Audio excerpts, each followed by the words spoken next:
ഡൽഹിയിലെ തുർക്ക്മാൻ ഗേറ്റ് രാംലീല മൈതാൻ പ്രദേശത്തെ നൂറ്റാണ്ടുകൾ പഴക്കമുള്ള ഫൈസി ഇലാഹി മസ്ജിദ്. ഈ മസ്ജിദിന് ചേർന്നുള്ള കെട്ടിടങ്ങൾ കയ്യേറ്റം എന്ന പേരിൽ ഇന്നലെ അർദ്ധരാത്രിക്ക് ശേഷം പൊളിച്ചു നീക്കി. നാട്ടുകാർ ഇതിനെ എതിർത്തതിനെ തുടർന്ന് 10 പേരെ കസ്റ്റഡിയിലെടുത്തു. ഇതിന് ഹർജി നൽകിയത് മറ്റാരുമല്ല, സംഘപരിവാർ അനുകൂല NGO ആയ സേവ് ഇന്ത്യ ഫൗണ്ടേഷന്റെ സ്ഥാപകൻ പ്രീത് സിംഗ്.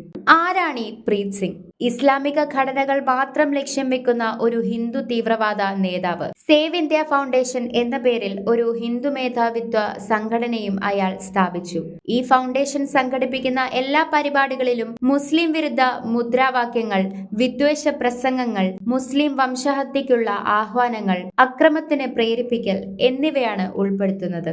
അതിന്റെ ഒരു ഉദാഹരണമാണ് 2021 ഓഗസ്റ്റിൽ ന്യൂഡൽഹിയിലെ ജന്തർ മന്ദറിൽ നടന്ന മുസ്ലിം വിരുദ്ധ വിദ്വേഷ പ്രസംഗ പരിപാടിയായ ഭാരത് ജോഡി ആന്തോളൻ. പരിപാടിയിൽ ഉൾപ്പെടുത്തിയ മുദ്രാവാക്യങ്ങൾ മാത്രം കേട്ടാൽ മനസ്സിലാകും മതഭ്രാന്ത് എത്രത്തോളം ഉണ്ടെന്ന്. ഇന്ത്യയിൽ ജീവിക്കണമെങ്കിൽ നിങ്ങൾ ജയ് ശ്രീറാം വിളിക്കണം, മുസ്ലിങ്ങളെ കശാപ്പ് ചെയ്യും എന്നിങ്ങനെ. ഡൽഹിയിലെ ഏറ്റവും പഴക്കം ചെന്ന പള്ളികളിലൊന്നായ ഫൈസി ഇലാഹി പള്ളിയോട് ചേർന്നുള്ള പൊളിക്കൽ നടന്ന സ്ഥലം വഖഫ് ഭൂമിയാണെന്ന് മുൻ വഖഫ് ബോർഡ് ചെയർമാൻ അമാനത്തുള്ള ഖാൻ പറഞ്ഞിരുന്നു. എന്നാൽ മസ്ജിദും ഖബർസ്ഥാനും ഉൾപ്പെടുന്ന സ്ഥലത്തിന് പുറമേയുള്ള എല്ലാ നിർമ്മാണങ്ങളും കയ്യേറ്റമാണെന്ന് പറഞ്ഞാണ് ഡൽഹി മുനിസിപ്പൽ കോർപ്പറേഷൻ നോട്ടീസ് നൽകിയത്. സർക്കാർ നടപടിക്കെതിരെ വിമർശനവുമായി പ്രതിപക്ഷവും മുസ്ലിം സംഘടനകളും രംഗത്തെത്തിയിട്ടുണ്ട്. തീവ്രമായ കണ്ണീർവാതക ഷെല്ലാക്രമണത്തിനും ലാത്തി ചാർജിനും കല്ലെറിയലിനും അവിടുത്തെ പ്രദേശവാസികൾ ഇരയാകേണ്ടി വന്നു.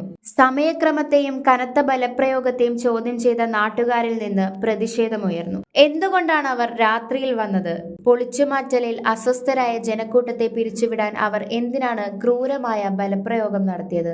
എന്തിനാണ് കർഫ്യൂ ഏർപ്പെടുത്തിയത്? സുരക്ഷാ സേന പ്രദേശം അടച്ചതോടെ ഒരു വിരുന്ന് ഹാൾ, ഒരു ഡിസ്പെൻസറി എന്നിവയുൾപ്പെടെയുള്ള ഘടനകൾ പൊളിച്ചുമാറ്റി. വീടുകളിലേക്ക് പോലും മണിക്കൂറുകളോളം തുടർച്ചയായി കണ്ണീർവാതകം പ്രയോഗിച്ചതായും ഇത് വ്യാപകമായ ശ്വാസം മുട്ടലിനും പരിക്കുകൾക്കും കാരണമായി. 24 മണിക്കൂറും സജീവമായി തുടരുന്ന പ്രദേശം പെട്ടെന്നൊരു യുദ്ധക്കളമായി മാറി. പള്ളിക്ക് സമീപം പ്രതിഷേധിക്കാൻ ആളുകൾ തടിച്ചുകൂടിയതോടെ പോലീസ് നടപടി ശക്തമാക്കി.